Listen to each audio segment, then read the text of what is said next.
Merci. Restons debout un instant alors que nous lisons la parole. Nous abordons tout de suite la parole ce soir pour ne pas prendre trop de temps. Je veux que vous preniez avec moi ce soir le livre de l'Exode. Et pour commencer, le chapitre 4 du livre de l'Exode.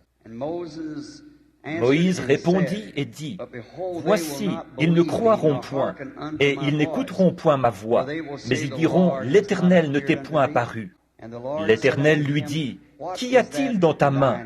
Il répondit, « Une verge. » L'Éternel dit, « Jette-la par terre. » Il la jeta par terre, et elle devint un serpent. Moïse fuyait devant lui. L'Éternel dit à Moïse, « Étends ta main, et saisis-le par la queue. » Il étendit la main et le saisit. Et le serpent redevint une verge dans sa main. C'est là, dit l'Éternel, ce que tu feras, afin qu'ils croient que l'Éternel, le Dieu de leur père, t'est apparu. Le Dieu d'Abraham, le Dieu d'Isaac, le Dieu de Jacob. L'Éternel lui dit encore, « Mets ta main dans ton sein. » Il mit sa main dans son sein, puis il la retira. Et voici, sa main était couverte de lèpre, blanche comme la neige.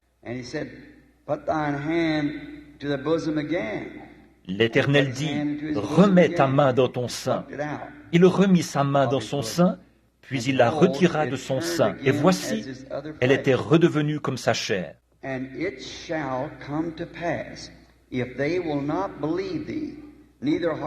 S'ils ne te croient pas, dit l'Éternel, et n'écoutent pas la voix du premier signe, ils croiront à la voix du deuxième signe. Inclinons la tête. Et pendant que nos têtes sont inclinées, et nos cœurs aussi, je me demande s'il y a des gens ici ce soir qui ont des requêtes de prière. Voulez-vous l'indiquer en levant la main? Que Dieu exauce vos requêtes.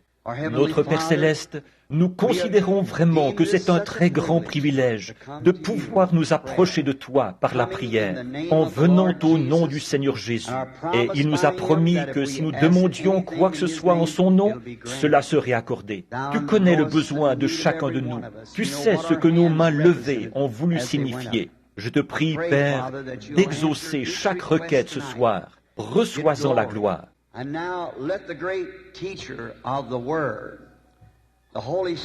Et maintenant, que le grand docteur de la parole, le Saint-Esprit, vienne sur nous ce soir et se révèle à nous et se fasse connaître à nous par la preuve de sa résurrection. Puisse-t-il venir parmi nous ce soir, Seigneur, et visiter nos cœurs, nous parler à travers ces choses qu'il a promises pour aujourd'hui. Que les paroles promises pour cette heure se manifestent devant nous, afin que nous ayons de l'assurance en ce temps très difficile, dont tu as annoncé qu'il viendrait sur la terre pour éprouver tous les peuples. Et nous en sommes assurément arrivés à cette heure-là, Père, où les hommes sont éprouvés. Et il y a tellement de points de vue différents que pratiquement personne ne sait ce qu'il faut faire. Mais je te prie, Seigneur, de nous faire connaître ce soir que tu es ici et avec nous, présent pour nous aider. Exauce nos requêtes, car nous le demandons au nom de Jésus. Amen. Vous pouvez vous asseoir. J'ai été un tout petit peu en retard chaque soir, et j'ai toujours l'impression qu'il faut utiliser ce microphone-ci, alors que c'est celui des magnétophones. Par contre, voici, je pense, celui que je dois écouter ou dans lequel je dois parler. Demain soir, c'est la soirée du banquet, alors ne l'oubliez pas. Je suppose que les gens ont déjà été informés de l'endroit où ils doivent se rendre. Nous apprécions certainement votre collaboration dans ces grandes choses que notre Seigneur a faites. Ce soir, eh bien, voici ce que je pense. C'est qu'à moins de connaître la parole de Dieu, nous ne savons pas ce qu'il faut faire. Nous ne pouvons pas avoir la foi tant que nous ne savons pas quelle est la volonté de Dieu. Et alors, là, si nous savons que quelque chose est la volonté de Dieu, que la parole de Dieu le dit, alors nous pouvons nous y conformer avec joie. Or, si le Seigneur Jésus en personne marchait sur terre ce soir, dans une chair humaine, et qu'il disait « Demain, il va pleuvoir toute la journée », alors il serait très facile pour moi de prendre un parapluie pour sortir demain matin, parce qu'il l'a dit. Par contre, s'il ne l'a pas dit, là, je ne sais pas à quoi m'attendre. Donc, c'est comme ça. Dans tout ce que nous faisons, nous voulons savoir à quelle heure, dans quel âge nous vivons. Aux nouveaux venus, cette semaine, nous avons essayé de montrer que Dieu, dès le commencement, connaissait la fin. C'est ce qui fait qu'il est infini. S'il n'est pas infini, il n'est pas Dieu. Et pour être Dieu, il doit être omnipotent, omniprésent, omniscient et omnipotent. C'est-à-dire qu'il est tout-puissant, qu'il sait toutes choses, en tout lieu, et qu'il connaît la fin dès le commencement. Sinon, alors il n'est pas Dieu. Donc, en réalité, rien ne va de travers. C'est plutôt nous, mais rien de ce qui est dans la parole de Dieu. Elle continue son tic-tac comme une horloge. Et quand c'est l'heure où la chose doit arriver, la parole assignée pour cet âge-là, alors la chose arrive. On pourrait penser que ça ne va pas arriver. Parfois, la chose arrive et on ne la reconnaît pas. Jésus a dit une fois, ils lui ont dit, pourquoi donc tous les scribes disent-ils qu'Élie doit venir premièrement? Voyez-vous, c'est donc qu'ils le croyaient. Ils croyaient qu'Élie allait venir. Jésus les a regardés et il a dit, Élie est déjà venu et vous ne l'avez pas reconnu. Voyez? Alors voyez-vous, c'était passé à côté de ces gens-là, les scribes, les ministres, les disciples. C'était Jean-Baptiste, et sa venue était en tout point conforme à ce que devait être la venue de cet Élie. Et pourtant, ils ne l'ont pas reconnu. Et maintenant, il nous incombe de reconnaître l'heure où nous vivons et le temps où nous vivons. C'est pourquoi je veux parler ce soir de la voix du cygne, un sujet étrange. Toutefois, Dieu fait des choses étranges. Ses manières de faire sont inhabituelles. C'est ce qui fait qu'il est Dieu. C'est parce qu'il est surnaturel. Et tout ce qu'il fait, il le fait. Il peut le faire dans le surnaturel, parce qu'il est surnaturel. Maintenant, la voix du cygne, et effectivement, le cygne a une voix, le sang a une voix. Le sang a crié de la terre, et ainsi de suite. Le sang innocent d'Abel s'est élevé contre Caïn, et la Bible dit que le sang de Jésus-Christ parle de choses meilleures que ce dont parlait le sang d'Abel. Maintenant, notre cadre ce soir, ou notre scène, s'ouvre sur l'Exode. Le temps de l'Exode, c'est le temps de l'appel à sortir, et l'Exode était proche. Moïse, le serviteur du Seigneur, avait été appelé à exercer une fonction. Et en faisant ce qu'il avait jugé bon de faire, il avait reçu une solide instruction en Égypte. Il avait été instruit dans toute la sagesse des Égyptiens. Et apparemment, il était en mesure, étant un grand militaire de génie, de délivrer son peuple de cette servitude, puisqu'il était le futur Pharaon. Et combien il aurait été facile pour lui de le faire. Mais vous voyez, dans ce cas, alors, ça aurait été une chose naturelle. Dieu ne se sert pas des choses naturelles. Il se sert des choses surnaturelles pour démontrer ce qu'il est. Donc, après avoir passé 40 ans à recevoir le plus haut et le meilleur niveau d'instruction, il était l'érudit des érudits. Il avait compris, grâce à sa mère, qui était son tuteur, que c'est lui qui allait délivrer le peuple. Et il a agi selon son intelligence des choses et il a tué un Égyptien. Il a alors constaté que ses efforts s'étaient soldés par un échec et il s'est enfui au désert. Et l'instruction que l'Égypte avait mise en lui pendant 40 ans, il a fallu à Dieu un autre 40 ans pour sortir ça de lui. Voyez-vous, pour qu'il ne se fie pas aux préceptes éthiques qui lui avaient été inculqués, mais qu'il se fie au surnaturel. Et maintenant, le temps était proche, car Dieu avait fait à Abraham, 400 ans auparavant, la promesse que sa postérité séjournerait dans un pays étranger et qu'il les en ferait sortir. 40 ans plus tard, il allait les en faire sortir par sa main puissante. Il allait délivrer son peuple par sa main puissante. Et comme le temps approchait où devait s'accomplir la promesse, alors Dieu a fait entrer Moïse en scène.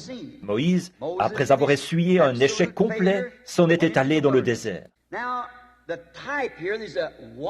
Maintenant, le type ici, il y a un merveilleux type que nous ne voulons certainement pas manquer de voir. Voyez, en type, Dieu faisait sortir Israël, son peuple, une nation qui sortait d'une nation, une nation qui sort d'une nation.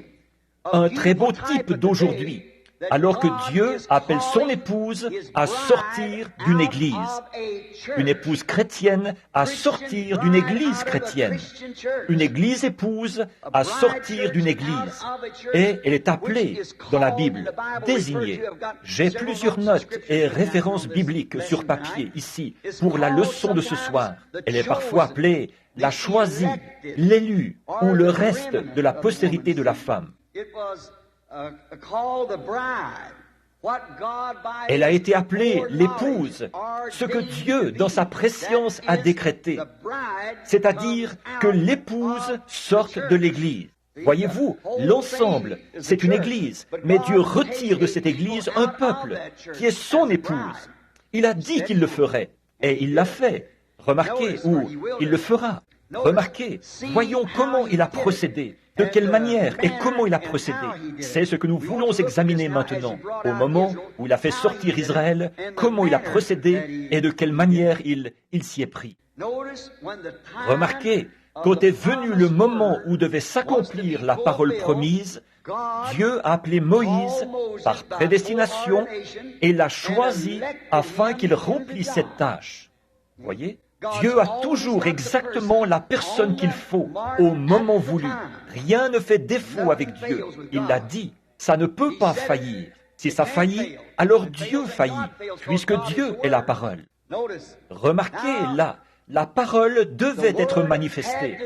Et au moment où la parole devait être manifestée, relativement à une promesse, alors Dieu envoie toujours un prophète pour manifester cette promesse.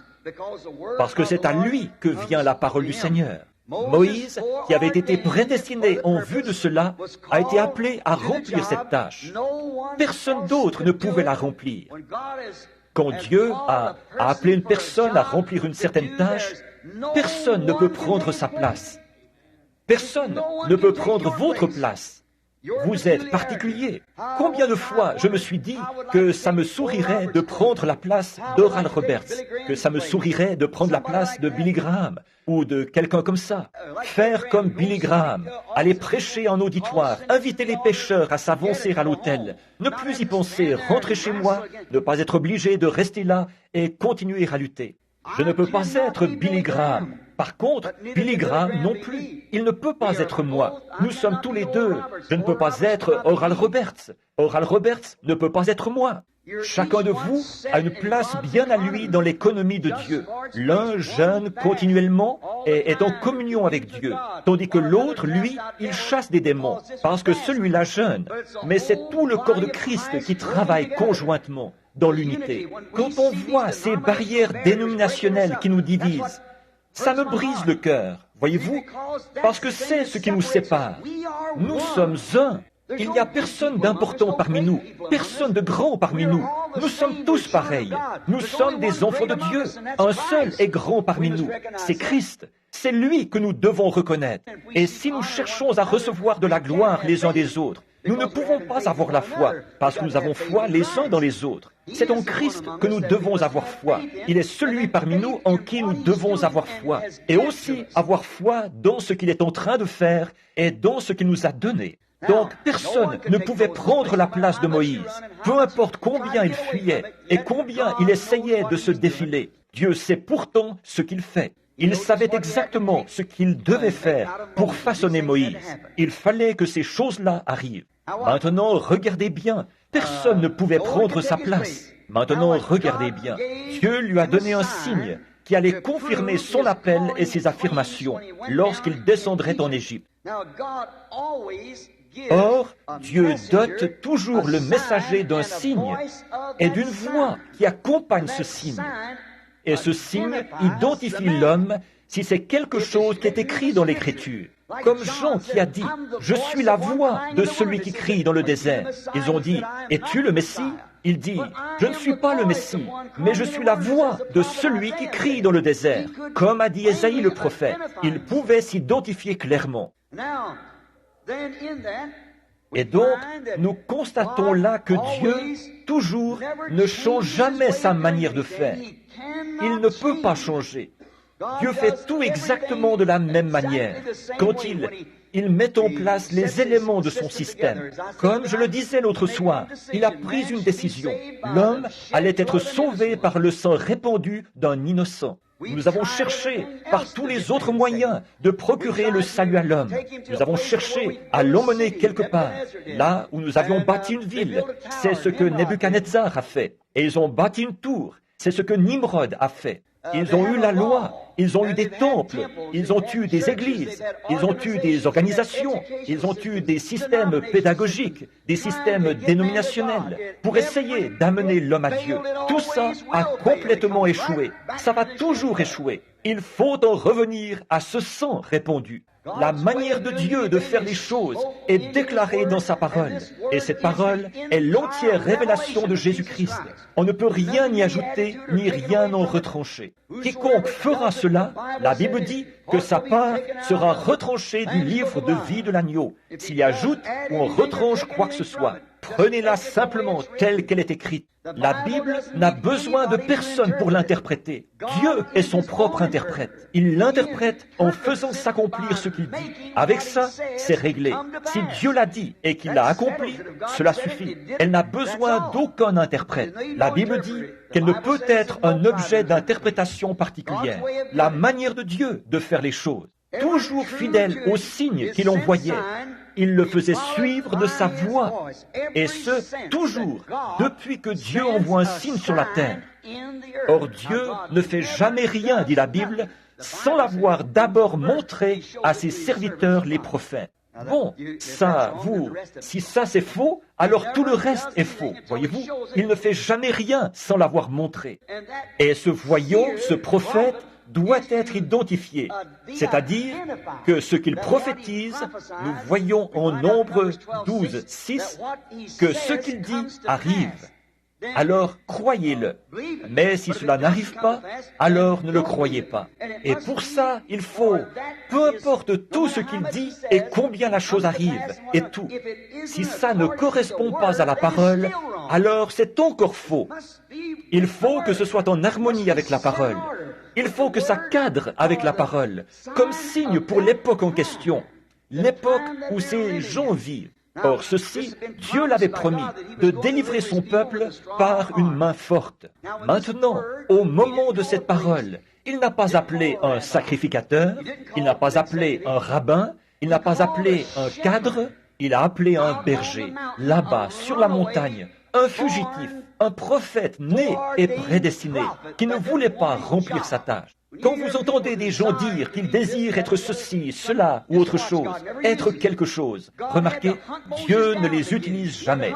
Dieu a été obligé de poursuivre Moïse pour réussir à la voir. Il est obligé de poursuivre Paul pour réussir à la voir. Ce sont des hommes qui ne veulent pas le faire, qui ne veulent pas de ces choses. Alors Dieu, il va s'emparer de cet homme-là, de celui qui ne veut pas, afin de montrer ainsi sa gloire. Maintenant, regardez bien. Tout signe véritable envoyé par Dieu est suivi d'une voix. Maintenant, si vous remarquez ici, le sujet, c'est le signe est la voix. S'ils ne croient pas à la voix du premier signe, alors ils croiront à la voix du deuxième signe. Donc, le signe a une voix. Et alors, tout signe véritable envoyé par Dieu a une voix. Et cette voix, il faut que ce qu'elle dit corresponde à la parole qui a été attribuée pour ce jour-là, telle qu'elle. Si la voix qui vient, c'est la même voix qu'avant, ou plutôt, si vous voyez un signe, et que le signe opéré par cet homme, c'est la même école de pensée qu'avant, alors vous pouvez tout de suite en conclure que ça ne venait pas de Dieu. Si ça continue à identifier la même école de pensée qu'avant, il n'en a jamais été ainsi. Jamais. Ça irait à l'encontre du programme de Dieu. Il faut que ce soit quelque chose de nouveau. Il faut que ce soit quelque chose que les gens ne comprennent pas. Sinon, ce ne serait pas envoyé. Ça n'a pas besoin d'être envoyé si c'est la même vieille école de théologie. Il faut que ce soit quelque chose de différent, mais que ce soit quand même identifié dans la parole, comme s'appliquant à cette époque-là. Voyez-vous, les certitudes de la parole de Dieu, voilà ce que ça doit être. Aucune erreur possible. Il faut que ce soit la vérité. Il faut que ce soit confirmé par Dieu comme étant la vérité. Et l'homme qui prononce ces choses doit être confirmé par Dieu comme étant un voyant envoyé de Dieu. Sinon, c'est faux. On ne voit même pas du tout. On n'y croit même pas. Les signes viennent de Dieu. Le signe qui suit ou la voix qui suit le signe. Il faut que ce soit la voix de Dieu qui parle, selon la parole qui s'applique à cet âge-là. Est-ce que vous comprenez? Dieu donne des signes. Pourquoi le fait-il? Il donne toujours des signes. Il leur a dit que c'est dans les signes qu'il chercherait à le voir. Dieu donne des signes dans le but d'attirer l'attention de son peuple.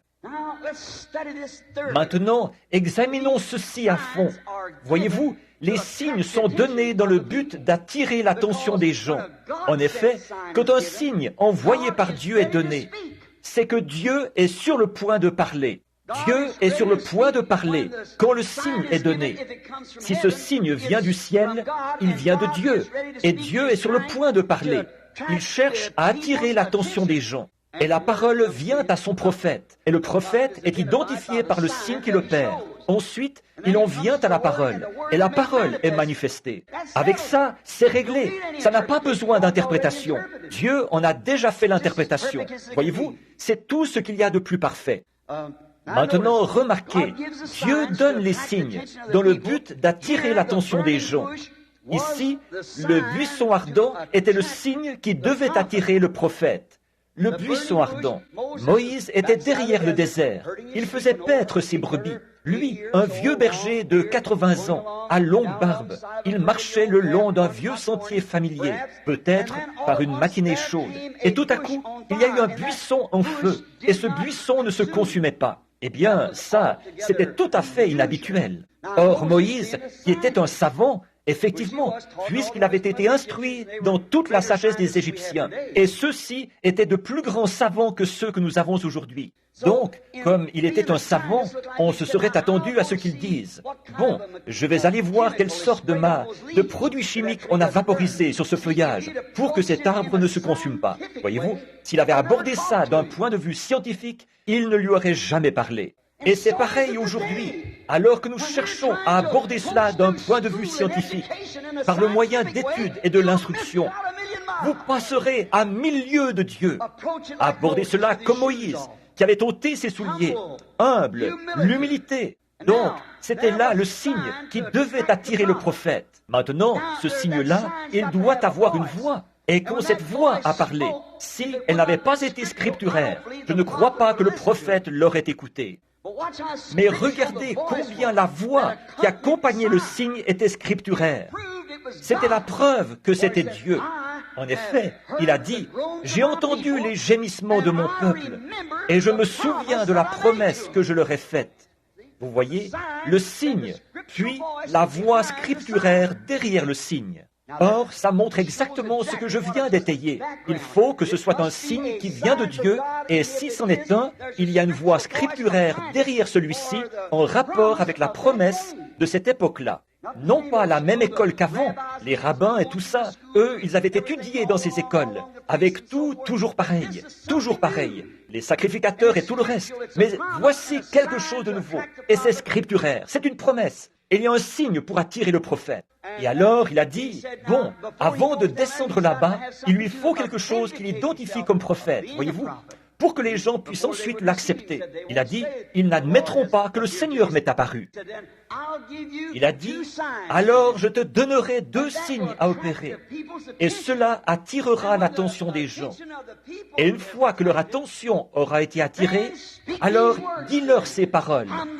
Je suis le Dieu d'Abraham, d'Isaac et de Jacob, et je me souviens de ma promesse.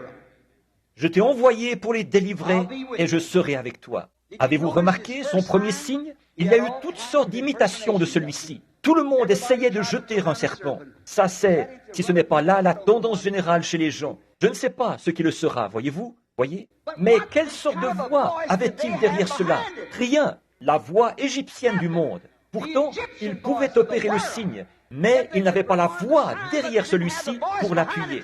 Mais Moïse, lui, il avait « L'ainsi dit le Seigneur ». C'était là la différence. Finalement, les imitateurs ont continué longtemps comme ça, mais finalement, ça a fait son temps. Savez-vous que la Bible dit que cela se reproduirait dans les derniers jours? De même que Janès et Jambres s'opposèrent à Moïse, de même le feront des hommes ayant une mentalité réprouvée en ce qui concerne la vérité. Qui est la vérité? Jésus-Christ est la vérité. Voyez, ayant une mentalité réprouvée en ce qui concerne la vérité. Maintenant, Jéhovah va parler par sa parole promise. Il faut donc qu'il prépare ce prophète avant de l'envoyer. En effet, c'est toujours dans sa ligne de pensée, c'est sa façon de faire chaque fois, d'envoyer son prophète avec la parole.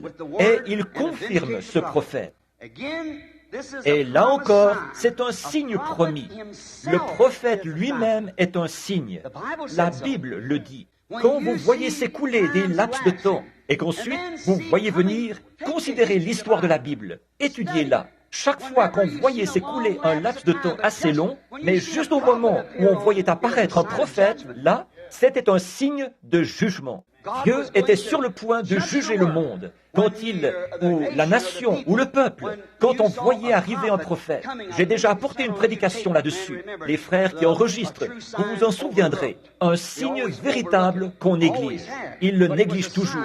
Ils l'ont toujours négligé. Mais c'était un signe de jugement imminent. Or, sa parole s'accomplit par sa voix. Ce qu'il promet, alors sa parole, il l'accomplit par la voix.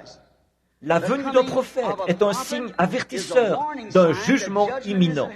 Cela a toujours été. Je vais vous en citer un exemple.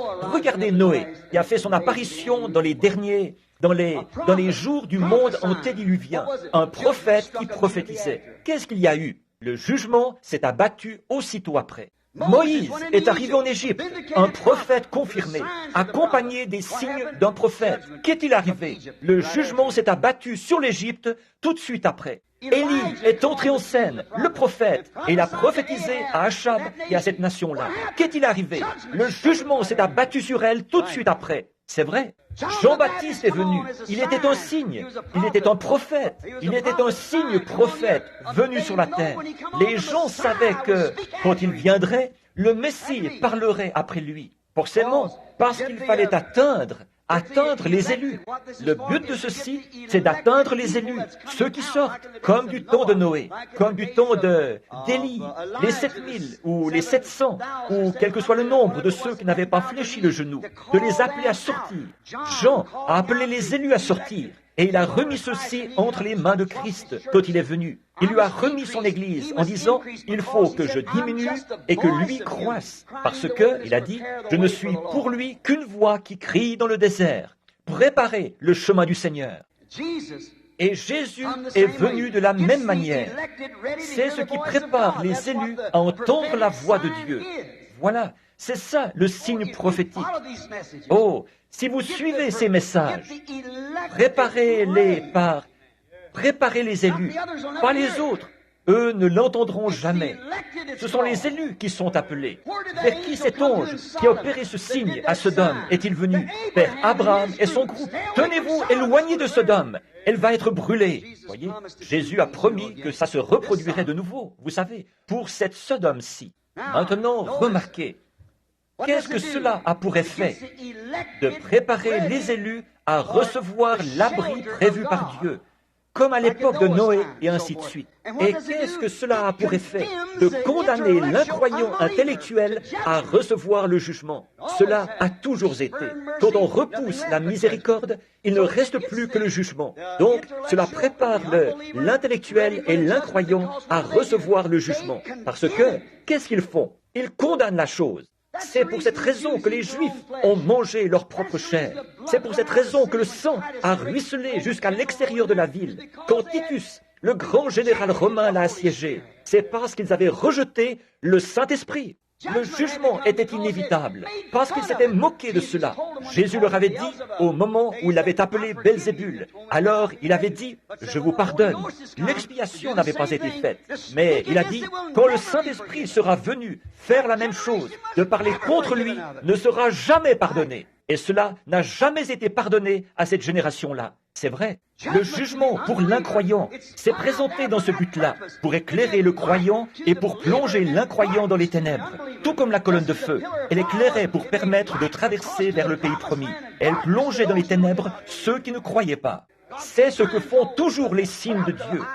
Fermer les yeux de l'incroyant et procurer la vue et la lumière au croyant pour lui permettre de marcher. Voilà pourquoi cela est envoyé. Si sa prophétie est vraie, si la prophétie du prophète est vraie et qu'elle s'accomplit, alors c'est l'avertissement de Dieu. Bon, dans Nombre 12, 6, nous voyons la même chose dans l'Écriture. La Bible a été écrite par ces hommes.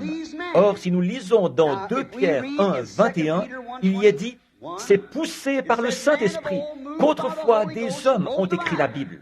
De même, dans Hébreux 1.1, ce dont nous avons parlé l'autre soir, après avoir, à plusieurs reprises et de plusieurs manières, parlé à nos pères par les prophètes, Dieu, en ces jours qui sont les derniers, nous a parlé par Jésus-Christ, son Fils.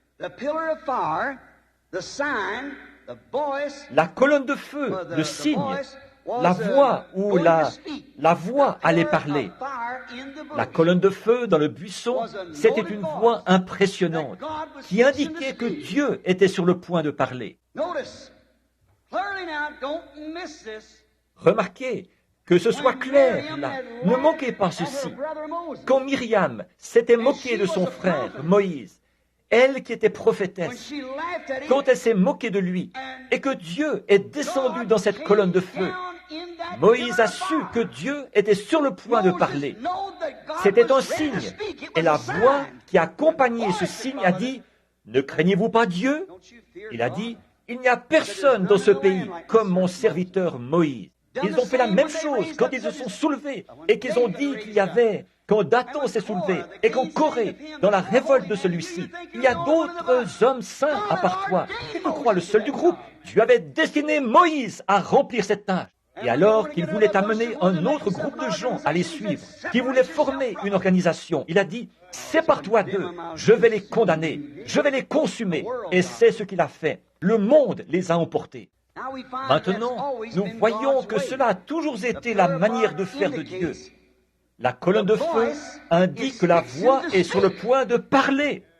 Oh, Texas, comment pouvez-vous être si aveugle? Vous vous souvenez encore de Houston? Maintenant, il y a une voix qui accompagne le signe. Moïse, un prophète, un signe prophète pour Israël. La promesse que la parole est sur le point d'être confirmée. Comme la parole de Dieu est parfaite, bien réglée, à tout coup. Tout comme l'Urim-Tumim, dont je parlais l'autre soir. L'Urim-Tumim était là, et à moins que ce signe ne se reflète sur l'Urim-Tumim, la voix n'était pas acceptée. Il faut qu'il y ait un signe. Le signe confirme la voix. Et la voix confirme le signe, ce qui montre qu'il vient de Dieu. La voix du signe, c'est ce qui dit oui ou non. Si Dieu l'a refusé, alors la voix dit non. Si le signe était là, Dieu avait dit oui. L'ordre établi par Dieu n'a jamais changé. Nous pourrions nous attarder pendant des heures là-dessus, mais ça n'a jamais changé. Regardez Jonas, le prophète. Regardez ce signe-là. Il était en route pour Tarsis. Il allait se rendre à Ninive. Et il a pris une route qui menait à Tarsis. Beaucoup ont condamné Jonas. Jonas ne mérite pas d'être condamné. C'était un prophète. L'Éternel a fermé les pas du juste. Et il s'était mis en route vers Tarsis. Et nous voudrions condamner cet homme. Mais Jésus, lui, ne l'a pas fait. Remarquez, il a dit, de même que Jonas fut 3 jours et 3 nuits dans le ventre du grand poisson, cela devait servir de signe. De même, le Fils de l'homme devra être 3 jours et 3 nuits dans le sein de la terre. Et une génération méchante et adultère recherche un miracle. Et il ne lui sera donné aucun signe de la part de Dieu. Souvenez-vous-en, autre que celui du prophète Jonas. Le signe de Jonas, qu'est-ce que c'est? La résurrection.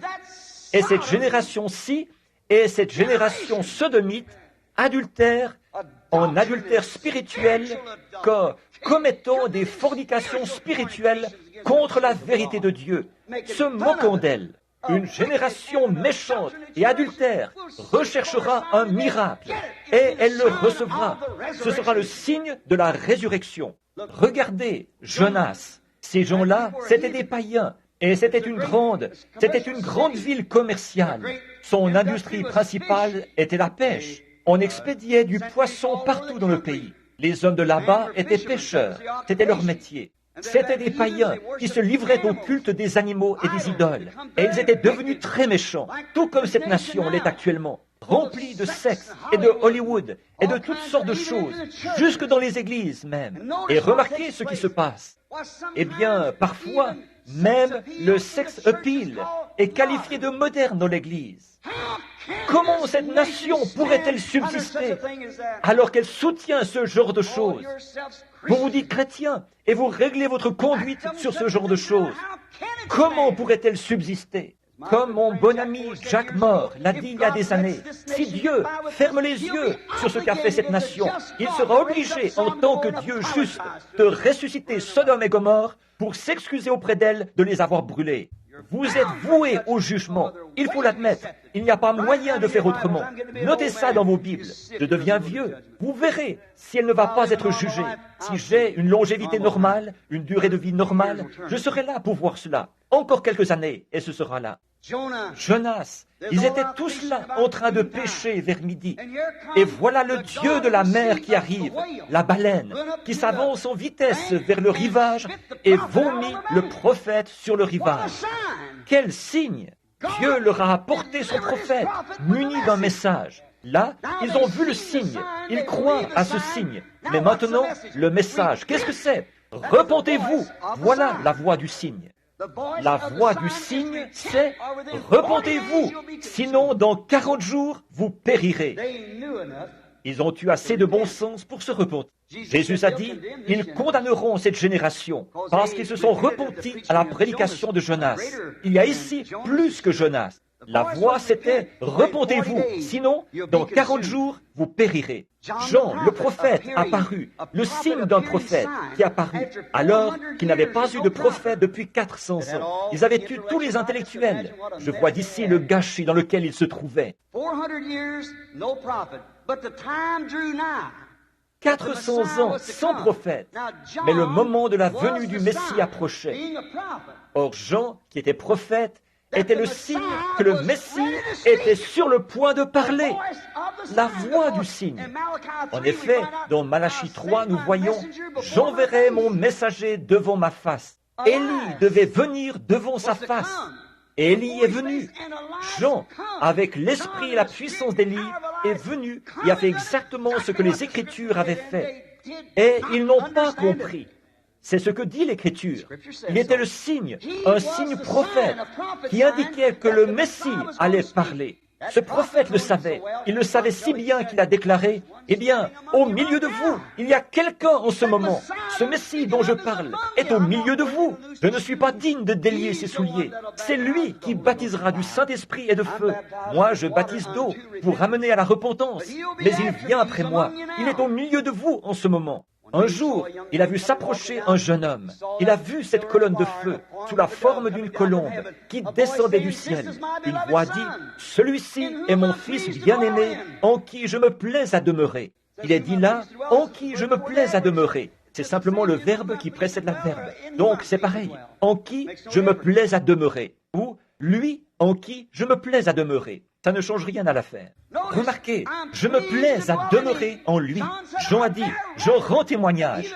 Celui qui m'a parlé dans le désert, pas dans le séminaire, dans le désert, m'a dit, celui sur qui tu verras l'Esprit descendre et demeurer, Amen, c'est lui qui baptisera du Saint-Esprit et de feu. Et j'en rends témoignage. C'est la vérité. Qu'est-ce que c'était? Ce prophète était le signe que le Messie était sur le point de parler. Le Messie, c'était quoi? Le Messie, c'était la parole dans sa plénitude. Il était la plénitude de Dieu. Les prophètes étaient une petite lumière vacillante.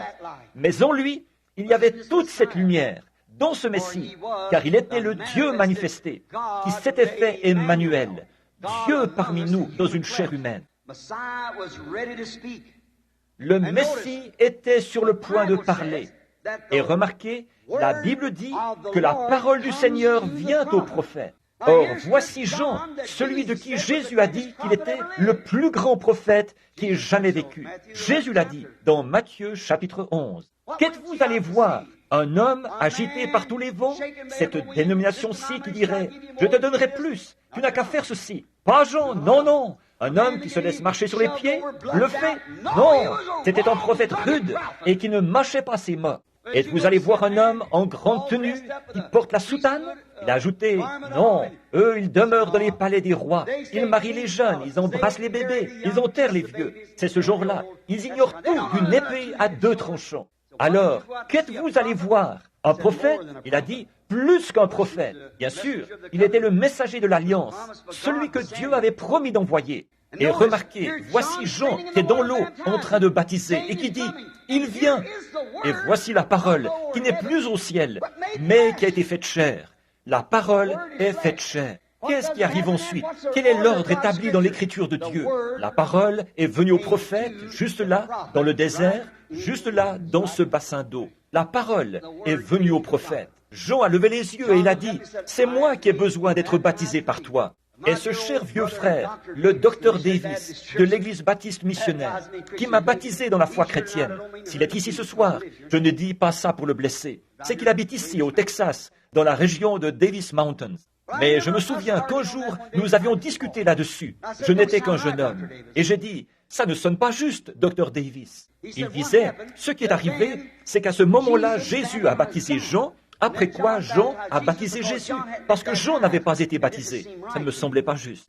J'ai continué à attendre, à veiller, à me demander ce qu'il en était. Je ne voulais rien dire à ce sujet, mais un jour, là, le Seigneur l'a révélé. Maintenant, remarquez ce que Jésus a dit. Jean a dit, « C'est moi qui ai besoin d'être baptisé par toi. Alors, pourquoi viens-tu à moi ?» Jésus a dit, « Laisse faire, car il est convenable que nous accomplissions ainsi tout ce qui est juste. » Jean savait qui il était. Il y avait là les 2 leaders du monde, les 2 leaders de l'Église. Dieu et son prophète se trouvaient là ensemble. Maintenant, regardez bien. Ils étaient bien placés pour le savoir. Jésus a dit, « Laisse faire. » C'est juste, mais il est convenable que nous accomplissions ainsi tout ce qui est juste. La parole promise. Le sacrifice devait être lavé avant d'être présenté. Jean a baptisé Jésus parce qu'il était le sacrifice. Voyez, le sacrifice devait être lavé avant d'être présenté. Il s'est avancé là et le sacrifice a été lavé. Puis, il a été présenté comme il se doit. Il a dit, voilà l'agneau de Dieu. Il est remonté sur la rive. Et voici, l'Esprit de Dieu est descendu sur lui, disant, celui-ci est mon fils bien-aimé. Voyez-vous, c'est là qu'il a été présenté publiquement. Mais avant que le sacrifice puisse être présenté, il devait d'abord être lavé. C'est la loi de l'Ancien Testament. Eh bien, le Messie était sur le point de parler, puisqu'il y avait là le signe du prophète. Et quand ils ont vu arriver ce prophète, après cette période de 400 ans sans prophète, ils savaient que la prochaine voie serait celle du Messie. Maintenant, vous qui lisez la Bible, réfléchissez sérieusement pendant quelques minutes. En observant sa nature, comment se fait-il qu'il ne l'ait pas reconnu? Comment se fait-il qu'il n'ait pas reconnu que c'était lui, Jean? Sa nature avait été identifiée. Son esprit et sa nature avaient été identifiés comme étant ceux d'Élie. Maintenant, remarquez de quel esprit il s'agit. Or, lui, c'était Jean-Baptiste, mais l'esprit d'Élie était sur lui. Élie était un homme qui aimait le désert. Voyez, de même Jean était un homme qui vivait dans le désert. Et Élie était un homme qui avait condamné de toutes ses forces le système des organisations de cette époque-là. Jean aussi, race de serpent, qui vous a appris à fuir la colère? Ne vous mettez pas à dire, j'ai ceci, cela ou autre chose. De ces pierres, Dieu peut susciter des enfants à Abraham. Voyez les 2 natures? Et regardez Élie. Il avait condamné toutes ces Jézabel au visage fardé de son époque, ces femmes immorales. Et Jean, qu'est-ce qu'il a fait? La même chose avec Hérodias. Pour tous les 2, ça a été une cause de mort. Regardez Élie, après avoir accompli cet important travail, il était mélancolique. Il s'était couché là-bas et avait prié Dieu de venir le chercher. Jean a fait la même chose. Et même, il était couché là-bas et il a envoyé ses disciples en disant, allez lui demander, est-ce bien lui? Ou devons-nous en attendre un autre? Jésus le savait. Il était Élie. Il fallait qu'il soit de cette nature-là. Il était parfaitement identifié à ce qu'Élie avait été.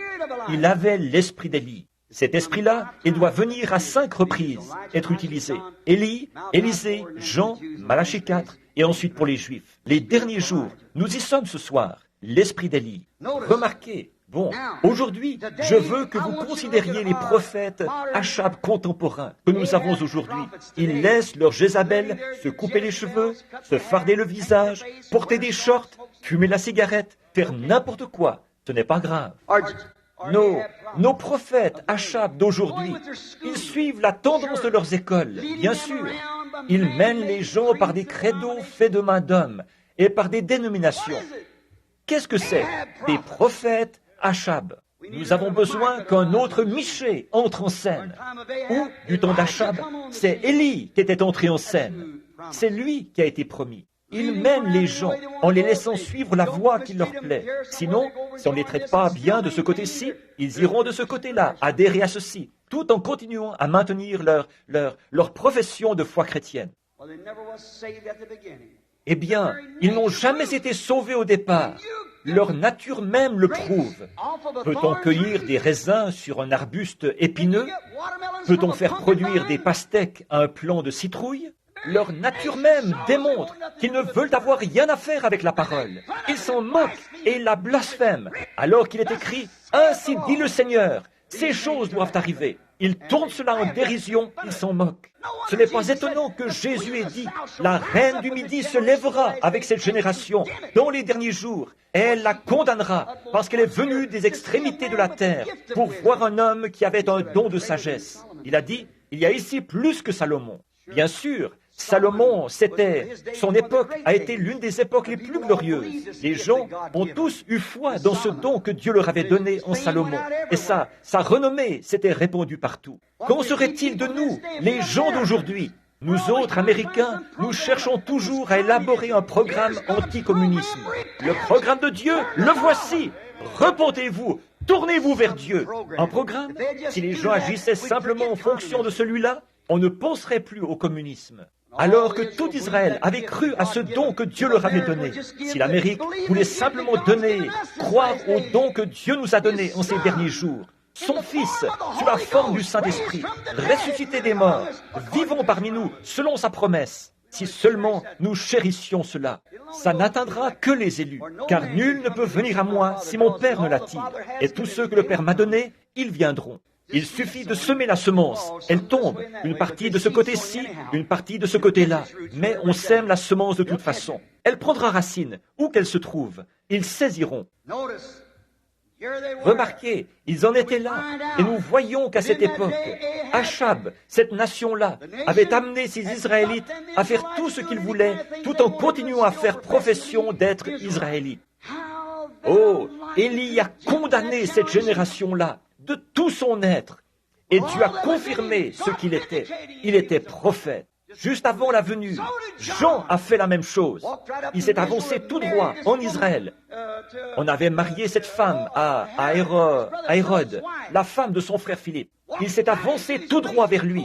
Il l'a affronté. Il n'a pas marché ses morts. Il n'avait pas peur qu'un surveillant le mette à la porte. Il n'avait pas de carte d'association. Il s'était associé avec Dieu seul. Il était son prophète. La parole était avec lui. Il n'avait pas à aller interroger aucun évêque ni aucun diacre. Il était oint. Il avait la parole. Il s'est avancé tout droit vers lui. Il lui a dit en face, il ne t'est pas permis de la voir. C'est vrai, il n'a épargné personne. Ces femmes méchantes qui commettaient adultère, qui se conduisaient mal. C'est comme Amos, quand il est entré en scène, il a promené le regard là-bas. Nous ne savons même pas d'où il venait. Oh, quel regard il a dû poser sur la ville de Samarie.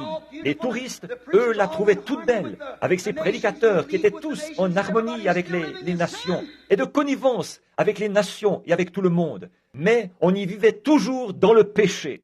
Il a plissé les yeux, son crâne chauve luisait, et ainsi il s'est présenté là. Il ne payait pas de mine, mais il avait l'ainsi dit le Seigneur. Nous avons besoin qu'un Amos entre en scène aujourd'hui. Serait-il bien reçu chez nous? Certainement pas. Pas plus que lui. S'il entrait en scène, il démolirait chaque organisation, chaque dénomination, chaque femme qui porte des shorts, chaque Jézabel aux cheveux coupés. il les démolirait carrément. Les gens le jetteraient à la rue en disant « Cette espèce de fanatique !» Mais il aurait « L'ainsi dit le Seigneur ». Car c'est bien ce qui est écrit. Bien reçu par la dénomination? Non, il n'y avait personne qui parrainait son programme. Est-ce que cette grande et belle ville de convoitise qu'était Samarie, est-ce qu'on y ferait bon accueil à ce petit homme, un inconnu, qui n'avait pas de carte d'association, que personne ne parrainait ni rien? Il n'avait le parrainage de personne. Il n'avait pas de carte d'association. Il n'était sorti d'aucune école. Mais il avait l'ainsi dit le Seigneur. Et sa venue en tant que prophète était un signe. Sa voix venait de Dieu et elle a été identifiée du temps de Jéroboam II. Tout ce qu'il a dit s'est accompli. Maintenant, nous voyons qu'en ce jour où nous vivons, c'est tout simplement la même chose qui se reproduit de nouveau. Les ministres et les gens, ils ont honte de prendre position en chair. Et l'évangile pour eux, ce n'est plus qu'un gagne-pain. Ils ne veulent pas se prononcer, de peur qu'un homme les exclue de ceci, cela ou autre chose. Il n'y a qu'un seul homme qui puisse vous exclure du ciel, c'est Dieu. Et comment pouvez-vous être exclu du ciel alors que vous vous en tenez à sa parole? C'est pour ça qu'il vous a envoyé. Souvenez-vous, la Bible dit que c'est en un temps semblable au jour d'Élie, en un jour semblable au jour de Jean, que Malachie 4 va revenir sur terre de nouveau. J'enverrai Élie. Or, ne confondez pas ça avec Malachie 3, là. J'envoie mon messager devant ma face. Là aussi, c'était Élie. Mais dans Malachie 4, il a dit, juste avant que le jour de l'Éternel arrive, ce jour grand et redoutable, où la terre entière sera ardente comme une fournaise, et où les justes sortiront en foulant la cendre des méchants. Ça, c'est le millénium. J'enverrai Élie, le prophète. Et que fera-t-il? Il ramènera la foi des enfants aux pères apostoliques, à la parole. Il devra forcément être prophète. Je l'enverrai. Il sera parfaitement bien identifié. Il aura la même nature qu'Élie, tout à fait. Son message sera exactement du même genre. Il condamnera, il démolira. Aucune association, aucune collaboration, rien du tout. Mais il aura l'ainsi dit le Seigneur. Maintenant, souvenez-vous, toutes sortes de groupes se sont levés en disant « Le manteau d'Élie, c'est ceci, et la doctrine d'Élie, c'est ceci. » Tout un groupe, une organisation qui devient le groupe d'Élie, ou le manteau d'Élie. Ce n'est pas l'Écriture, ça. Jamais Dieu n'a traité avec un groupe comme ça. Quand Élie est entré en scène, et Jean-Baptiste aussi, tous les deux ont condamné les groupes et l'organisation. Jamais ils n'ont fait ça. Ils condamnent ces gens, leur conduite. Élie et Jean, tous les deux. Non pas un groupe, ni une dénomination, mais tous les deux, chacun à son époque, ils ont condamné les groupes et les organisations. Et alors, le signe du temps de la fin accompagnera certainement la voix du temps de la fin.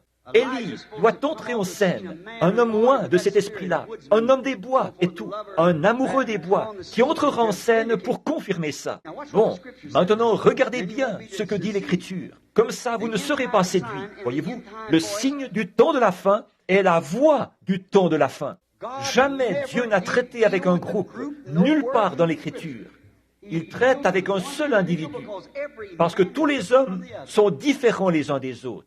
Tous les hommes, nos pouces sont différents, nos nez sont différents, nos actions sont différentes. Il met la main sur un seul homme pour pouvoir amener celui-ci à être en harmonie tellement parfaite avec la parole qu'il deviendra cette parole. C'est pour ça que Paul a dit, pour que je ne sois pas enflé d'orgueil, au point de m'élever au-dessus de l'excellence de cette révélation, il m'a été donné un ange de Satan. Voyez, Matthieu a écrit, Luc a écrit, Marc a écrit, tout cela, mais eux, ils avaient seulement suivi Jésus et écrit ce qu'il avait dit. Mais Paul, lui, avait la révélation de qui il était. Voyez-vous, c'est ça qu'il voyait. Il en avait une si grande révélation qu'il lui a fait écrire la Bible, comme Moïse de l'Ancien Testament. Ce grand homme, Paul, cette révélation qu'il avait, il savait que le Jésus du Nouveau Testament était le Jéhovah de l'Ancien Testament. Il en avait la révélation et pouvait présenter cela clairement aux Hébreux, et aussi aux Romains et aux Éphésiens et à tous. Il a écrit ces lettres. Remarquez, c'est après l'apparition de son signe qu'il a écrit les lettres. Cette nature, à la venue, ce sera la même. Ce ne sera pas un groupe, ce sera un seul homme. Jamais Dieu n'a traité autrement que par un seul homme. Or, Élie n'était pas un groupe. Jean-Baptiste n'était pas un groupe. Ils étaient un seul individu. Dieu, dans Malachie 4, ne dit pas « j'enverrai un groupe ». Il a dit « j'enverrai Élie ». On ne peut pas modifier la parole. Maintenant, observez, le signe et la voix du temps de la fin viendront selon l'ordre établi par l'Écriture, comme promis. Nous voulons savoir quel sera le signe de la fin. Jésus nous l'a dit dans Matthieu 24 et 25. Il nous l'a aussi dit dans l'Apocalypse, tout au long, depuis le chapitre 6 ou le chapitre 1 jusqu'au chapitre 10. Puis, il arrive au chapitre 19. Le millénium commence quand il arrive, monté sur un cheval blanc. Il viendra, ce signe du temps de la fin. Maintenant, écoutez, je termine par ceci. Il viendra exactement comme l'Écriture le dit. Maintenant, remarquez la voix du signe. Or, Jésus, dans Luc 17:30, a promis ce signe du temps de la fin. Le dernier signe, c'était Dieu manifesté dans un corps humain, qui a pu discerner les pensées de l'esprit de Sarah, qui se trouvait derrière, dans la tente, derrière elle. Voilà ce qu'il a dit. Voilà le signe qu'il a promis pour la fin. Qu'est-ce qu'il a dit qu'il produirait? Il serait connu dans les jours, les derniers jours, quand le Fils de l'homme se révélera. Se révélera. Quand le Fils de l'homme se révélera, c'est par ce signe-là qu'il se révélera. Maintenant, voyez si ce n'est pas ça qui y est dit. Absolument. Alors, pourriez-vous dire que non, ce sera quelque chose d'autre. Non, ce sera de construire un grand édifice, un grand ceci ou un grand conseil œcuménique, ou quelque chose d'autre. Oh non, non, ça c'est complètement à côté de la plaque. Ça c'est du côté opposé. C'est contraire à ce que Dieu a dit de faire, a dit qu'il ferait. Remarquez ce que nous avons dit là. Les Écritures correspondront parfaitement. En effet, nous avons déjà le signe de Sodome sur le plan naturel. Quand y a-t-il déjà eu autant d'homosexuels, de perversions et tout ça, qu'il y en a maintenant? Une génération méchante et adultère, alors qu'on ne peut même pas allumer la télévision sans qu'il y ait là ces espèces de grossièretés, d'obscénités qui viennent de Hollywood. Et des gens qui se disent chrétiens, au lieu d'aller à la réunion de prière, ils restent à la maison pour regarder des choses pareilles. Ça montre quel esprit il y a en vous. C'est vrai. Et les femmes s'habillent exactement comme ces femmes-là. Et les hommes se laissent mener par le bout du nez par elles, comme ils le font là-bas. Est-ce que nous allons prendre exemple sur Hollywood? Ou bien si nous allons croire ce qu'en dit la parole de Dieu? Et ce même groupe de gens, quand ils voient la parole de Dieu confirmée, qu'est-ce qu'ils font? Ils se moquent de ça. C'est qu'ils sont morts, éternellement morts. Ils n'ont jamais été en vie. S'ils avaient déjà été en vie, ils le seraient pour toujours. Ils sont éternels. Mais ils n'ont jamais été en vie. Ils ont toujours été morts. Oh, ils auront peut-être des manières très raffinées et croiront ceci, cela, autre chose. Jésus a dit, hypocrite, aux sacrificateurs de cette époque-là, comment pourriez-vous dire de bonnes choses alors que c'est de l'abondance du cœur que la bouche parle? Vous m'appelez bon, bon rabbi, bon maître. Ils savaient ce qu'il y avait dans leur cœur. Ils voyaient ce qu'il y avait dans leur cœur. Il était la parole.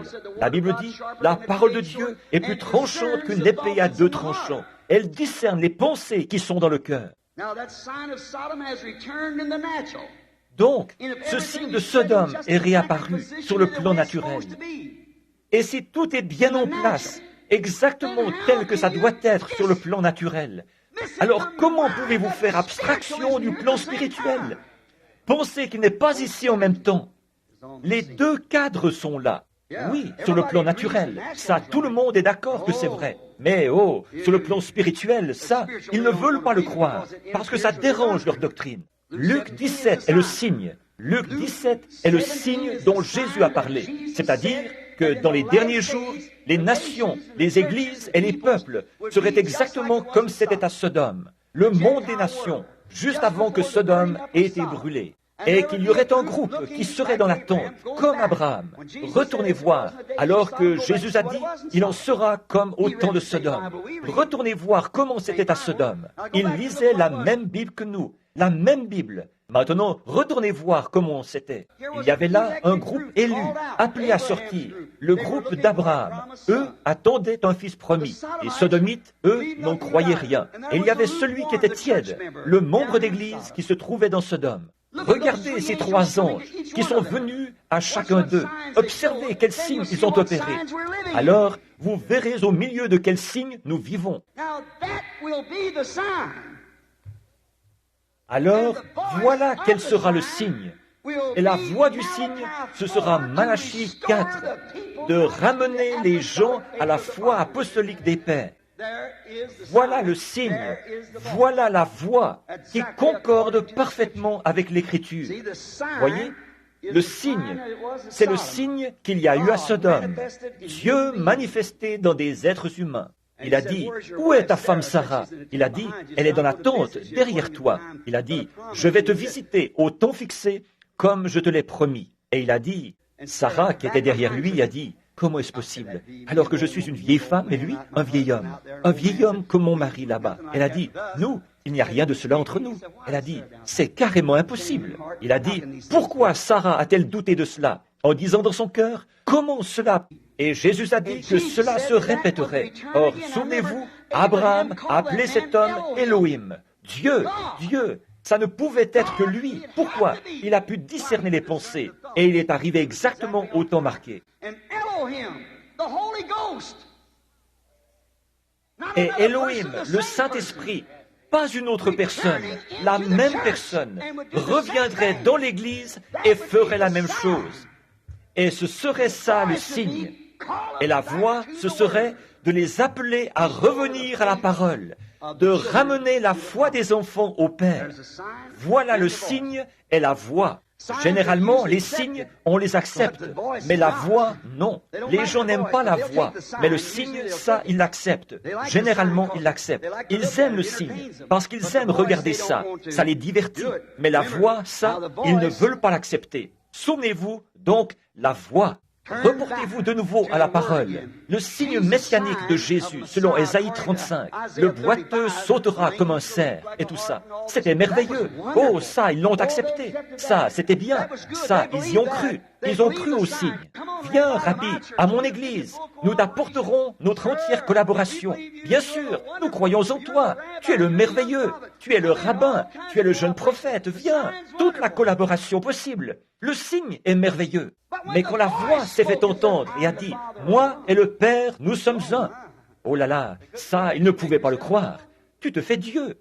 Ils ne voulaient pas de la voix. Ils aimaient le signe. Ils savaient, ils reconnaissaient que c'était le signe du Messie. Mais la voix, ça, ils n'aimaient pas. Vous ferez, vous aussi, les œuvres que je fais. Et ils ont dit, il est Belzébul. Il a dit, reste serpent. Oh, ils haïssaient cette voix-là. Qu'est-ce qu'ils ont fait? Ils ont expulsé cette voix du milieu d'eux. Ils l'ont expulsée. Jésus a dit, s'ils appellent le maître de la maison Belzébul, à combien plus forte raison appelleront-ils ainsi ses disciples? Souvenez-vous, dans Apocalypse 3, à l'âge de Laodicée. Laodicée, c'est maintenant. Le signe de Sodome doit venir. La voix, revenez à la parole. Détournez-vous de ces credos et de ces dénominations. Et tournez-vous de nouveau vers la parole. Quand celle-là est venue, selon Apocalypse 3, il a été expulsé de l'Église. Tout comme à cette époque-là. Le signe est très bien, mais pas la voix. Ils ne veulent rien à faire avec la voix. Non, non, la voix. Mais Moïse a dit que Dieu a dit à Moïse, ils ne veulent pas croire la première voix du premier signe. Essaye de leur faire accepter la deuxième voix. Et là, s'ils refusent, alors va chercher de l'eau et répands-la sur la terre. Avec ça, c'est réglé, c'est tout. Autrement dit, lave, secoue-la, la poussière de tes pieds, comme Jésus l'a dit. Il a dit, prends de l'eau du fleuve, répands-la sur la terre, elle deviendra du sang, pour montrer que c'est de ça qu'elle sera baignée, de sang. Et voilà, c'est exactement ce qui est arrivé. S'ils n'avaient pas cru au signe, alors le troisième signe touchait vraiment le but. Tous les ministères ont 3 signes, s'ils ont été envoyés par Dieu. Jésus a eu 3 signes, Moïse a eu 3 signes, Noé a eu 3 signes, Élie a eu 3 signes. Pour toutes ces choses, il y a 3 signes. Remarquez, écoutez mes amis, il se fait un peu tard. Oh là là, je ne savais qu'il était si tard. Écart. Si vous pouvez croire au signe de Sodome, dont il est fait mention dans Luc, voyez, tel qu'il l'a promis, vous croyez au signe de Sodome, alors pourquoi ne pouvez-vous pas accepter la voix de Malachie, qui suit le signe, disant de revenir à la parole. La Bible dit, et vous le voyez, alors écoutez la voix du cygne. Fuyez la colère à venir. N'allez pas penser, parce que je fais partie de l'EPU, des Assemblées de Dieu, des méthodistes, des baptistes, des presbytériens, ça me donne le droit d'entrer. De ces pierres, Dieu peut susciter des enfants à Abraham. Tournez-vous vers la parole, abandonnez votre mondanité et vos systèmes organisés et tout ça. Dieu les détruira de dessus la face de la terre. Il les enverra tout au fond de la mer de l'oubli, comme il l'avait fait dans le cas de l'Égypte, au moment où il a appelé Israël, une nation à sortir d'une nation. Quand il appellera l'épouse à sortir de l'Église, celle-ci passera par des tribulations et la terre sera baignée de son sang. Fuyez la colère à venir, car elle est proche. Vous ne pouvez pas voir ces choses sans. Je ne sais pas ce que vous en pensez. Je suis seulement responsable de les lire et d'en parler. À vous de décider. Si vous pouvez croire au signe, alors croyez à la voix qui suit le signe. Oh là là! Regardez Moïse, le type de maintenant, où il faut sortir. C'est lui qui devait parler à ces gens d'une promesse qui avait été faite au Père. Je me souviens de la promesse que j'ai faite à leur Père. Et alors, qu'est-ce que Moïse devait faire? Ramener le cœur des gens à ce que les pères avaient dit. De même que Moïse devait le faire dans ce temps-là, de même Malachie 4 doit ramener les gens à la foi des pères. Au milieu de tout ce méli-mélo des dénominations et tout, revenez à la parole. Je sais que beaucoup de gens aiment à le faire. Ce n'est pas juste vous ici que je réprimande. Ces bandes vont dans le monde entier, voyez-vous, partout. Ce n'est pas à vous que j'adresse la réprimande, mais j'adresse la réprimande à quiconque est concerné, n'importe où. Je suis un semeur de semences. Je ne peux rien faire d'autre. La décision, c'est à vous de la prendre. Vous tous, fuyez la colère à venir. N'allez pas penser que parce que vous êtes pentecôtiste, n'allez pas penser que parce que votre mère était une bonne méthodiste sanctifiée, ou votre papa un bon baptiste qui poussait des cris, n'allez pas penser que ça aura quelque rapport que ce soit avec vous. N'allez pas penser que parce que vous êtes membre de l'église qu'ils ont construite, ou de l'église que vous êtes en train de construire. N'allez pas penser que parce que vous, les pentecôtistes, il y a 40 ans, vous avez parlé en langue, dansé par l'esprit et couru d'un bout à l'autre de la salle. N'allez pas penser que parce que vous avez fait des réunions de guérison et tout. Ne manquez pas de voir ce signe, une colonne de feu que Dieu a confirmée. Et la voix derrière cela, de se tourner vers Dieu, de revenir à lui. Ne laissez pas cela passer à côté de vous. Il y a un signe et il y a une voix. Quand un homme arrive avec un signe et la même école de pensée qu'avant, alors il y a quelque chose qui cloche. Ça ne vient pas de Dieu. Oh là là, aplanissez ces sentiers maintenant. Alors, vous y croyez? Alors retournez, ô aveugles et dispersés, vers les vôtres. La Bible, le compositeur a dit, les nations se disloquent, Israël se réveille. Les signes que la Bible a prédits, les jours des gentils sont comptés, ils sont remplis d'effroi. Retournez, ô dispersés, vers les vôtres. Venez, revenez. Le prophète a dit, au temps du soir, il y aura de la lumière. Juste avant qu'il y ait obscurcissement total du soleil, il y aura de la lumière. Marchez dans la lumière, pendant qu'il y a de la lumière. Bientôt, le conseil œcuménique vous possédera, et alors, il n'y aura plus moyen d'avoir de la lumière. Inclinons la tête. Père Céleste, maintenant, c'est entre tes mains. J'ai semé la semence. Je ne sais pas où elles sont tombées. Je te prie de les bénir, où qu'elles soient. Puissent-elles s'implanter très profondément, extirper tous les endroits pierreux, déraciner toutes les ronces, en quelque sorte, et éliminer toute l'incrédulité. Accorde-le, Père.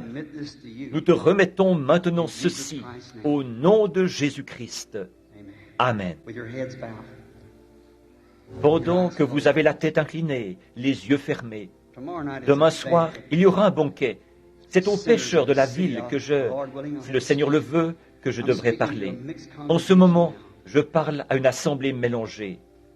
Je n'oserais pas prêcher ceci. Ça ne ferait que les rendre plus aveugles que jamais, à une réunion comme celle-là. Par contre, vous, ce soir, croyez-vous que vous avez vu le signe et pouvez-vous entendre la voix? Si vous l'avez vu et que vous croyez, et vous qui ne l'avez pas fait, Vous qui croyez, mais qui ne l'avez pas encore accepté, Christ dans sa plénitude, voulez-vous lever la main? Que toutes les têtes soient inclinées, là, et tous les yeux fermés. Levez la main pour dire « Pensez à moi, frère Branham, pendant que vous prierez. Je le ferai volontiers. Que Dieu vous bénisse. » Notre Père Céleste, la Bible dit, tous ceux qui crurent se firent baptiser. Je prie, Seigneur, que ces gens qui ont levé la main pour signifier qu'ils y croient, s'ils n'ont pas été baptisés du baptême chrétien, puissent-ils trouver l'église où on le fait et se faire baptiser. Accorde-le, Seigneur. Qu'ils ne soient pas seulement baptisés d'eau, ce qui n'est qu'un signe extérieur, qui indique que quelque chose s'est produit à l'intérieur. La Bible dit, il y a une seule foi, un seul Seigneur, un seul baptême. Et ce baptême-là est un baptême spirituel. Le corps qui est lavé, ça ne sert qu'à illustrer ou à signifier que quelque chose s'est produit à l'intérieur. Mais l'âme, c'est elle qui doit être baptisée du Saint-Esprit. C'est-à-dire que ce qui est éternel doit entrer dans cette nature humaine et transformer cette nature pour produire celle d'un croyant. Je prie qu'ils reçoivent le Saint-Esprit. Je te les confie maintenant comme des trophées du message et de la grâce de Christ. C'est dans son nom que je fais cette prière. Amen. Maintenant, pendant que vous avez la tête inclinée, avec respect, il ne me reste que 7 minutes. Je ne pourrai pas terminer à l'heure prévue. Je ne pourrai pas faire une ligne de prière en si peu de temps. Je vais vous demander de rester assis à l'endroit où vous êtes. Je suis désolé de vous avoir retenu si longtemps. Nous allons prier pour chacun. Vous, ici, ceux d'entre vous qui ont des cartes de prière, ne vous en faites pas. Nous nous occuperons de vous.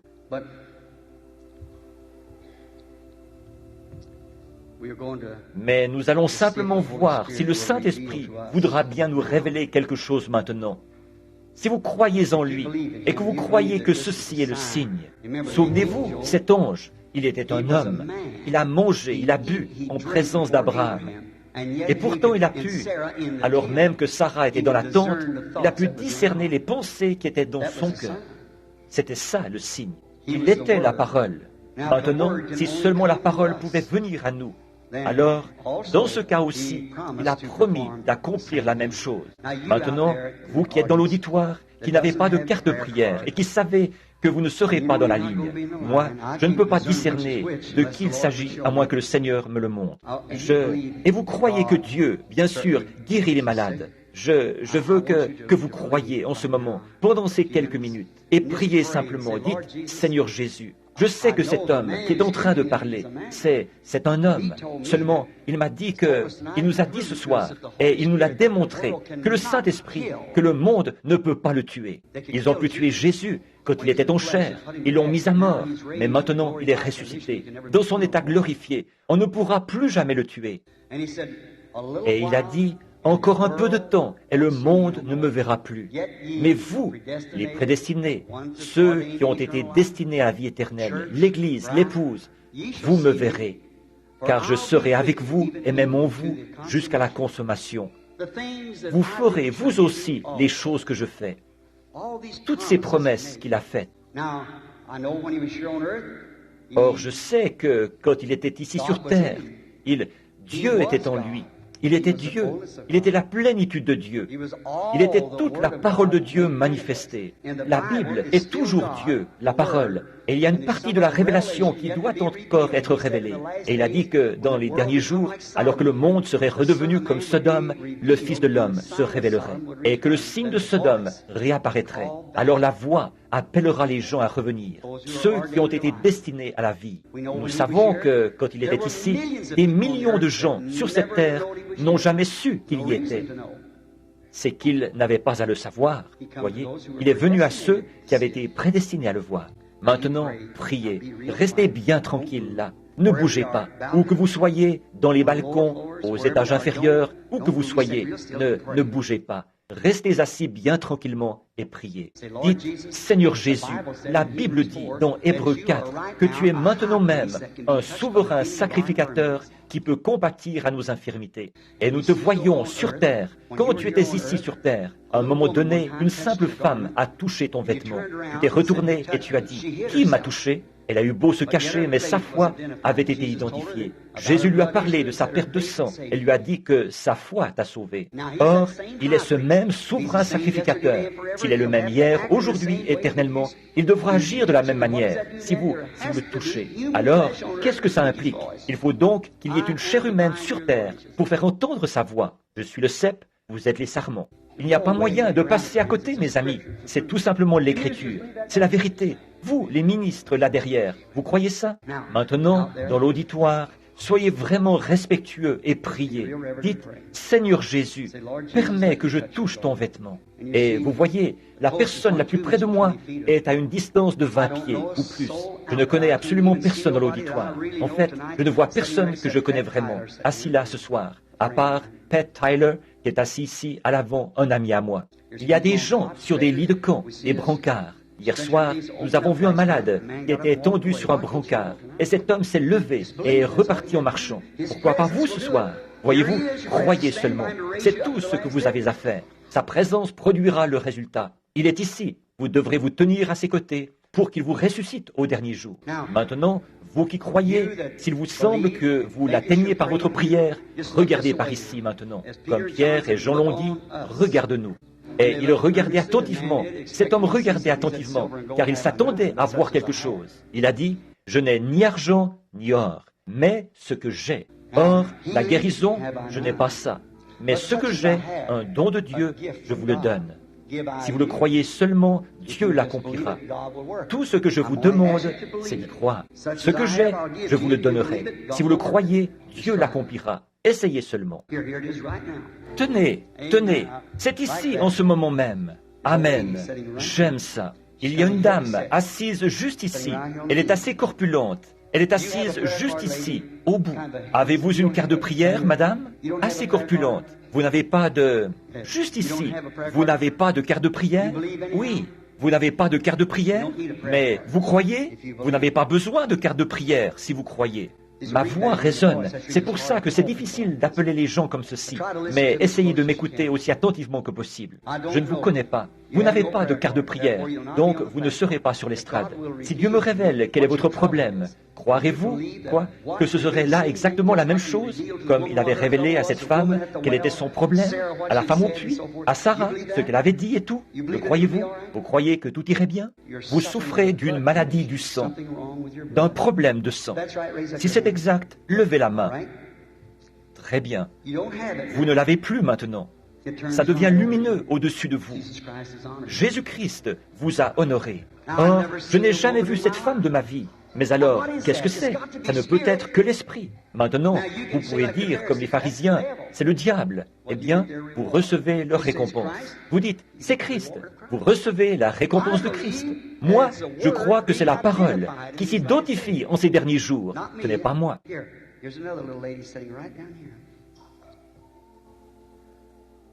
Tenez, voici une autre petite dame assise juste là. Elle souffre de varices aux jambes. Elle a des complications. Elle est cardiaque.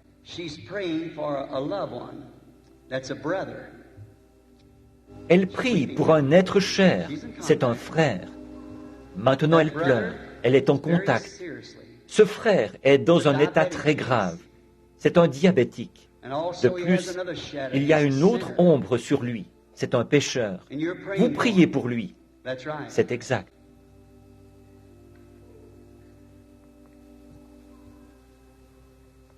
Mademoiselle Welton, si vous croyez de tout votre cœur, Dieu le fera pour lui. Vous le croyez? Ce sont vos noms.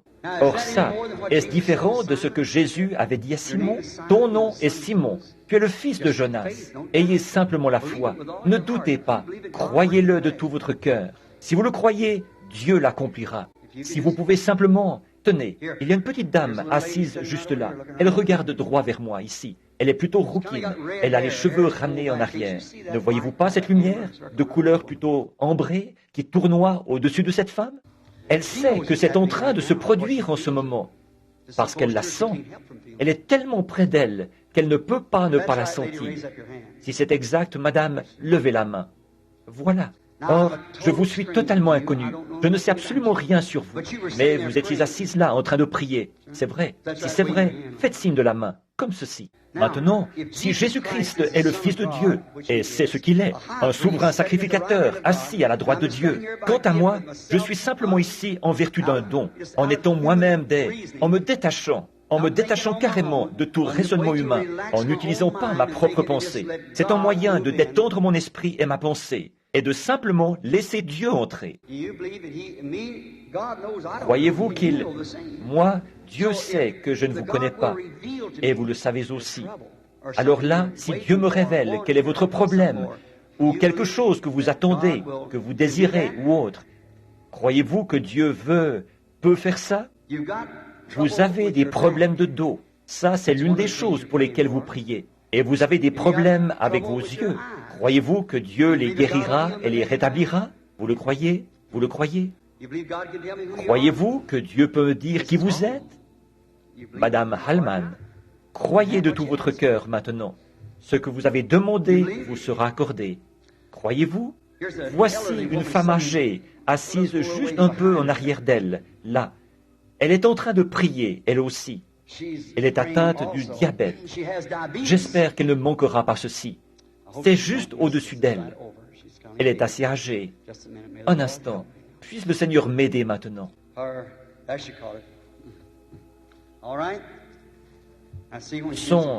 Voilà, elle l'a saisi. Très bien.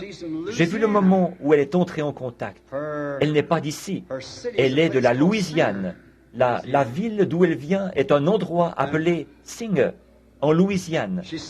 Elle souffre du diabète. Son nom est Madame Doyle. Si c'est exact, levez la main. Très bien.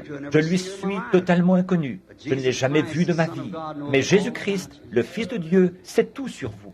Il y a une dame assise là-bas qui vient de la même ville, un endroit appelé Singer. Elle souffre d'hypertension et son nom est Clark. Vous croyez, Madame Clark? Très bien. Ce que vous avez demandé vous sera accordé. Vous croyez? Voilà le signe. Écoutez la voix. Repentez-vous. Revenez à Dieu aussi vite que vous le pouvez. Jésus-Christ est ici, avec la puissance de sa résurrection. Une génération méchante et adultère reçoit un signe. Jésus-Christ vivant parmi les gens. Il ne pourrait pas accomplir cela s'il n'y avait que moi. Il faut que vous aussi, vous y soyez. Voyez? Il fallait que la femme touche son vêtement. Il a fallu que vous touchiez son vêtement. Nous ne sommes que des instruments. Croyez-vous de tout votre cœur? Maintenant, si vous croyez ça, combien le croient? Levez la main, comme ceci, dites, je le crois vraiment.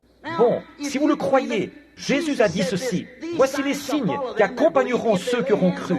S'ils imposent les mains aux malades, les malades seront guéris. Croyez-vous ça? Maintenant, il se fait tard. Nous n'avons pas le temps. Il est 21h35. Voulez-vous simplement vous imposer les mains les uns aux autres, alors? Faites simplement ce que je vous dis maintenant. Posez vos mains les uns sur les autres. Maintenant, vous savez, vous, à l'étage supérieur, et où que vous soyez. Maintenant, vous savez, et vous savez très bien, maintenant que l'Écriture a été prêchée et clairement identifiée d'un bout à l'autre de la salle. Je vois encore quelqu'un maintenant même, voyez? Et il y a quelqu'un d'autre, juste ici, un problème de prostate. Une dame atteinte de tuberculose. Oui, dites donc, c'est vraiment partout maintenant. Mais cela affaiblit. Quoi d'autre? Quoi de plus? On en voit 50. Parfois, il y en a ce nombre-là. Et la fois suivante, on veut en voir 70. Jésus l'a fait une seule fois à Sichar. Et toute la ville a cru en lui. Ils attendaient le Messie. Le Messie est ici. Le Saint-Esprit. Le Messie d'aujourd'hui. Le Messie qui produit la confirmation de la parole, de sa promesse. Maintenant, je veux que chacun de vous, alors que vous posez vos mains les uns sur les autres, si vous êtes des croyants, maintenant, ne priez pas pour vous-même, priez pour l'autre personne, tandis qu'elle priera pour vous. Or, la même parole qui a promis ceci dans les derniers jours, a aussi promis. Et souvenez-vous, Jésus a dit, voici les signes qui accompagneront ceux qui auront cru. La guérison qui en résulte est la voix qui indique que le signe a été reconnu. Ils imposent les mains aux malades comme signe. La voix est un « Alléluia, le Seigneur m'a guéri ». Or, si ces signes suivent une voix, ce signe, si vous êtes un croyant, suivra.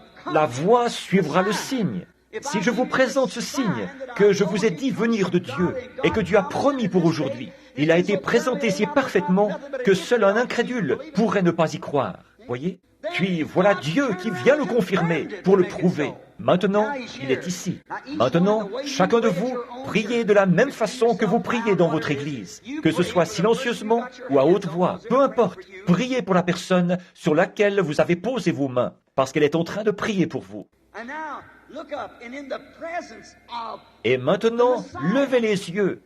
Et dans la présence du Messie, le Christ, le ressuscité, qui est toujours vivant après 2000 ans, comment pouvons-nous avoir l'esprit si engourdi? Cela devrait enflammer cette nation.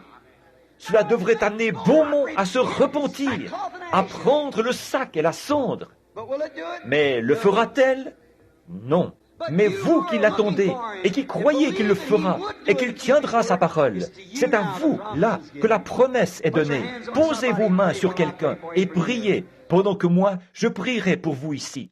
Seigneur Jésus, suffisamment de choses ont été dites, suffisamment de choses ont été faites. La parole qui était promise a été manifestée. Le Messie, le Christ de Dieu, en cette présence divine. Nous le sentons, nous le voyons. Nous savons qu'il a promis ceci dans les derniers jours. Ce qui arriva du temps de Sodome arrivera de même quand le Fils de l'homme se révélera. Donc, nous savons, nous voyons le feu dans les cieux, les bombes atomiques. Nous voyons les nations complètement pourries, des nations qui se disloquent. Nous voyons qu'Israël est dans sa patrie. Tous les signes qui ont pu être promis se sont accomplis. La prochaine étape, c'est la venue du Fils promis. Ô Dieu éternel, dans la présence de Jésus-Christ, le glorieux Saint-Esprit, qui est maintenant ici, en train de confirmer qu'il est ici, exauce la prière de ces gens, exauce ces chrétiens. Et ainsi, quand je repartirai, ils ne diront pas, c'est Frère Branham qui a fait ceci. Quelqu'un d'autre, qu'ils ne connaissaient pas, leur a imposé les mains, et ils ont été guéris. Mais tu l'as promis que la voix aurait un signe. Aussi, puisse-t-il être guéri alors que je te les confie au nom de Jésus.